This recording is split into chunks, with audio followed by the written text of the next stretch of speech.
खरोखरच गेल्या 4-5 महिन्यापासून शेतकऱ्यावर जे आसमानी संकट कोसळत आहे ते आज तागायत पण थांबत नाही। रात्री प्रचंड पाऊस झाला आणि अशा परिस्थितीत शेतकऱ्यांच्या हातातोंडाशी आलेला घास म्हणजे सोयाबीन काढलेलं असे वाहून गेलेलं आहे।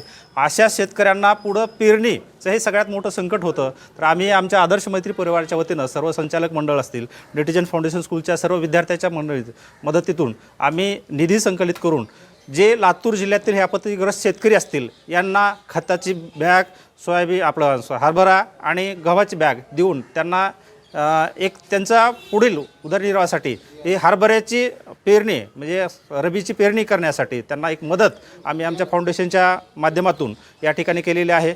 हे खत बियाणे त्यांच्या हरभरा आणि गहू याचे बियाणं त्याचबरोबर खताची बॅग आम्ही रब्बी हंगामाच्या पेरणीसाठी या ठिकाणी शेतकऱ्यांना उपलब्ध करून दिलेले आहे।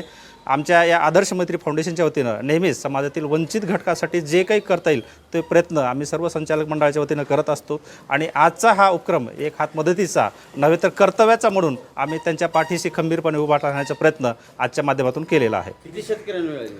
आज प्राथमिक स्वरूपात 16 शेतकऱ्यांना दिलेला आहे। आम्हाला 25 शेतकऱ्यांना देण्याचा आमचा मानस आहे।